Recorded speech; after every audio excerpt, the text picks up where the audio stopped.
बच्चों, आज हम लोग प्रकाश अध्याय के कुछ बहुविकल्पीय प्रश्न उत्तर देखेंगे, जिसमें हम लोग मानव नेत्र के बारे में देखेंगे, नेत्र दोष देखेंगे, ब्रेल लिपि के बारे में भी प्रश्न देखेंगे।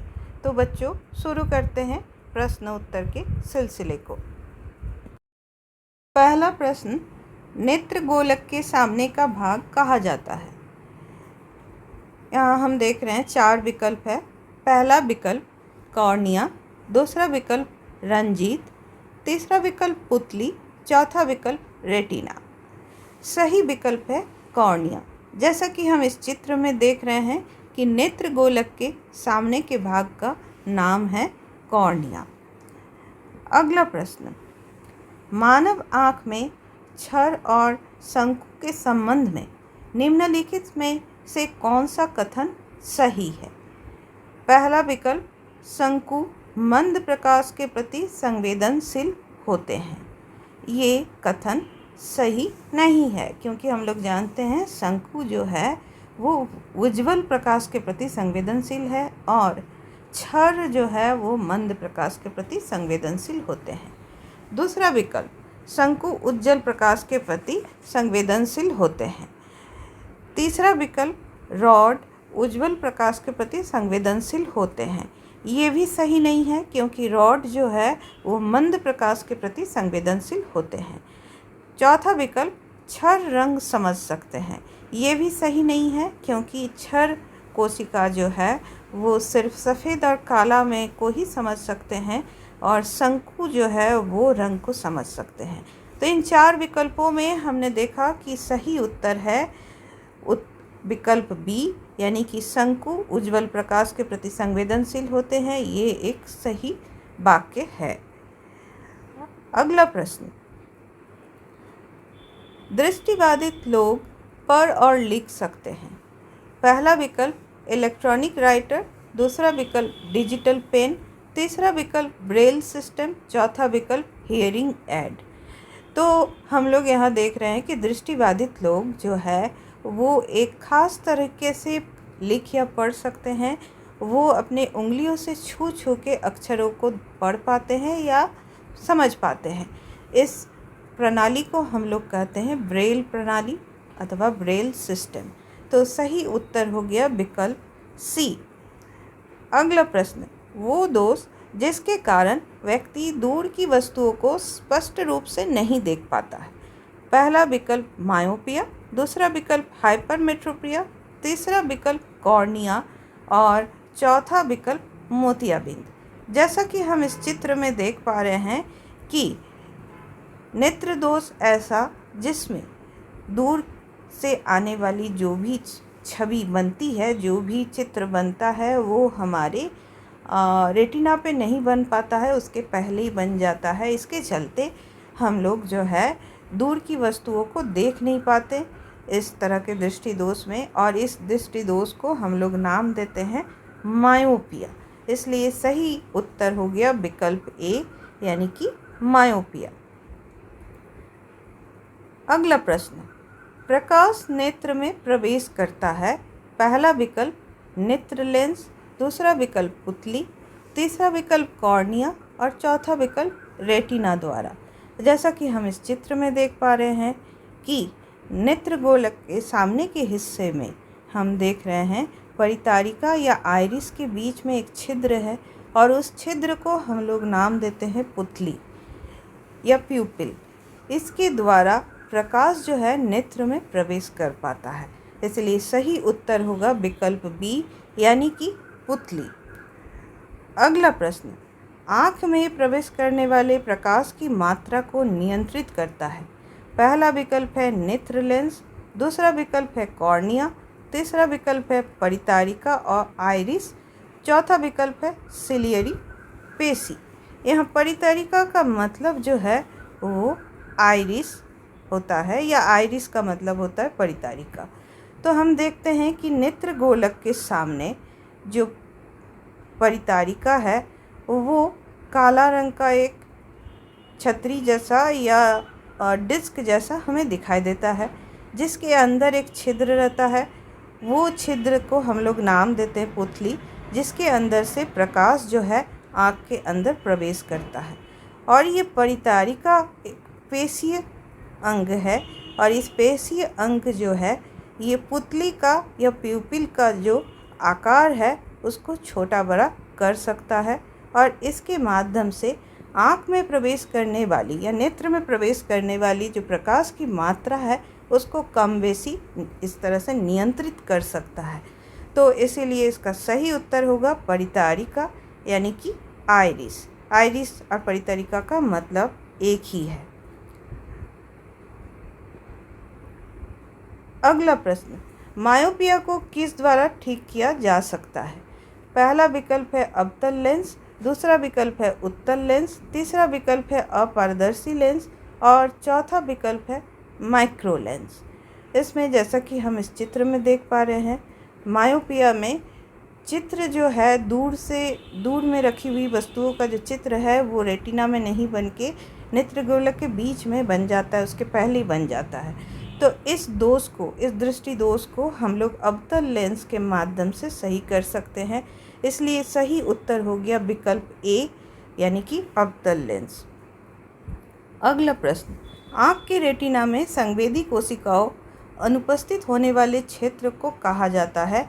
Iris, blind spot, cornea, dark spot. इन चार विकल्पों में क्या सही होगा? जैसा कि हम लोग देख पा रहे हैं इस चित्र में कि आँख के हिस्से में जिस हिस्से से जो नर्व्स निकल रहे हैं, रेटिना में उस भाग में कोई भी संवेदी कोशिका नहीं होते हैं, जैसे कि छर या शंकु, इसमें से कोई भी तरह का कोशिका नहीं होता। इसके चलते वहाँ कोई भी तरह का चित्र या छवि नहीं बन पाता है। तो वहाँ पे कोई भी देखने का या दृश्य का कोई भी काम नहीं हो पाता है, इसलिए उस जगह को कहा जाता है ब्लाइंड स्पॉट। तो इसीलिए रेटिना में संवेदी कोशिकाओं के अनुपस्थित होने वाले क्षेत्र को कहा जाता है ब्लाइंड स्पॉट, क्योंकि वहाँ कोई चित्र नहीं बन पाते हैं। अगला प्रश्न, मानव आँख कितनी दूरी तक स्पष्ट रूप से देख सकती है? पहला विकल्प अनंत, दूसरा विकल्प 1000 किलोमीटर, तीसरा विकल्प 100 किलोमीटर और चौथा विकल्प 10 किलोमीटर। तो हमारी आँखें अनंत तक देख पाती है, तभी हम लोग दूर के चंद्रमा, तारे ये सब को देख पाते हैं। तो इसीलिए कितनी दूर तक, अधिकतम दूरी क्या है उसकी कोई सीमा नहीं है, इसलिए इसको हम लोग नाम देते हैं अनंत। तो इसलिए सही उत्तर हो गया विकल्प ए यानी कि अनंत। अगला प्रश्न, मानव आँख कम दूरी पर स्पष्ट रूप से नहीं देख सकती, लेकिन कितनी कम दूरी तक वो देख पाती है? तो इसमें जो हमारा निकटतम दूरी है वो है, उसके लिए 4 विकल्प है, 2.5 सेंटीमीटर, 25 सेंटीमीटर, 15 सेंटीमीटर, 1.5 सेंटीमीटर। तो सही विकल्प है 25 सेंटीमीटर, यानी कि इस दूरी के पहले इससे कम दूरी में हमें जो है नहीं दिखाई देगी। अगला प्रश्न, जब हम कम रोशनी में देखते हैं तो पुतली का आकार जो है वो रिक्त स्थान, उसे हमें भरना है कि कैसा हो जाता है पुतली का आकार। सबसे पहला विकल्प है बड़ा, दूसरा विकल्प है छोटा और तीसरा विकल्प है अपरिवर्तित, चौथा विकल्प है कोई नहीं।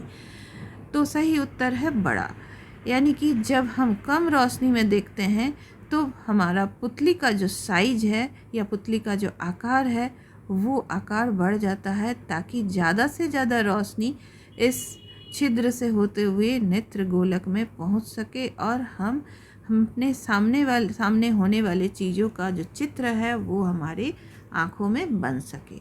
और जब हम ज़्यादा रोशनी में देखते हैं तो पुतली का आकार जो है वो छोटी हो जाती है, ताकि तेज़ रोशनी मेरे आँख के अंदर ना जा पाए और हमें उससे मेरा आँख का कोई नुकसान ना हो।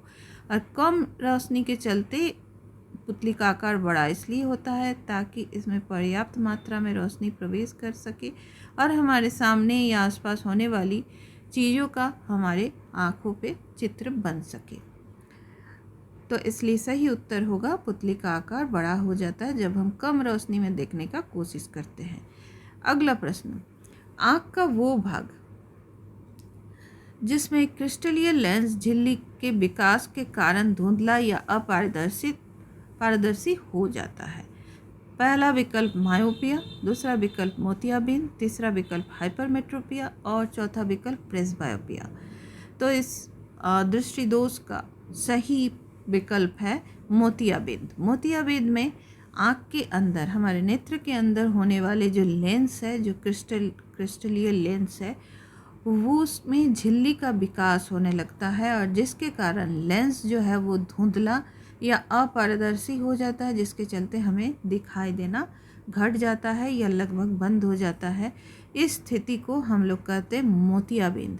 तो सही उत्तर होगा मोतियाबिंद। अगला प्रश्न, किसी वस्तु के मानव नेत्र के रेटिना पर बनने वाले प्रतिबिंब की प्रकृति कैसी होती है? सबसे पहला विकल्प आभासी और सीधा, दूसरा विकल्प आभासी और उल्टा, तीसरा विकल्प वास्तविक और सीधा और चौथा विकल्प वास्तविक और उल्टा। जैसा कि हम जान रहे हैं कि हमारे मानव नेत्र में जो लेंस है वो उत्तल लेंस है। तो इस उत्तल लेंस में होते हुए जो भी चित्र बनते हैं वो चित्र, सारे के सारे चित्र जो है वो वास्तविक बनते हैं और वास्तविक के साथ साथ वो उल्टा बनते हैं। तो इसीलिए हम लोग, इसका सही विकल्प हो गया हमारा वास्तविक और उल्टा, यानी कि विकल्प डी। अगला प्रश्न, दृष्टि की दृढ़ता के मूल्य को पहचानें।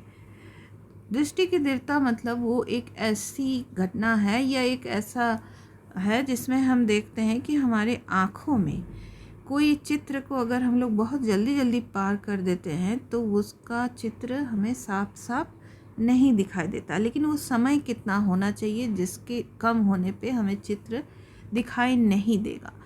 तो इसमें विकल्प 4 है। पहला विकल्प है 1 सेकंड का 10वां हिस्सा, दूसरा है 1 सेकंड का 12वां हिस्सा, तीसरा है 1 सेकंड का 16वां हिस्सा और चौथा है 1 सेकंड का 20वां हिस्सा। तो सही उत्तर है 1 सेकंड का 16वां हिस्सा। यानी कि कोई भी चित्र का हमारे आँख के सामने रहने का समय अगर 1 सेकंड का 16वां हिस्सा से कम समय वो रहे तो उसे हम नहीं देख पाएंगे साफ साफ। और अगर चित्र को इस 16वां भाग, 1 सेकंड के 16वां भाग के कम समय में पार कर दिया जाए लगातार, तो हमें लगने लगेंगे चित्र जो है वो चल रहे हैं, जैसे कि हम चलचित्र में देख पाते हैं। अगला प्रश्न, हम यहाँ देख रहे हैं एक रिक्त स्थान है, उसके बाद लिखा हुआ है कि उस तत्व की कमी से रतौंधी होती है। उस रिक्त स्थान में भरने के लिए हमारे पास 4 विकल्प है। पहला विकल्प विटामिन डी, दूसरा विकल्प विटामिन ए, तीसरा विकल्प विटामिन बी और तीसरा विकल्प विटामिन सी। तो यहाँ पे सही उत्तर होगा विकल्प बी, यानी कि विटामिन ए। विटामिन ए के कमी से हम देखते हैं कि हमारे कम रोशनी में देखने की जो क्षमता है वो नहीं रहती है, यानी कि हमारी जो क्षर कोण है वो उसकी संख्या घट जाती है या उसकी क्षमता उसका परिपक्वता होने की जो संख्या है वो भी घट जाती है। तो विटामिन ए का स्रोत देखते हैं हम सबसे ज़्यादा गाजर में या इसी तरह के जो भी सब्जी लाल रंग के होते हैं, जैसे पके हुए पपीते, तो इस तरह में हम पाते हैं विटामिन ए पाते हैं। और अगर हमें उपयुक्त मात्रा में हम इसे नहीं लेते हैं तो ये बीमारी या इस तरह का दृष्टि दोष हो सकता है, यानी कि रतौंधी, रात में नहीं दिखना या कम दिखना।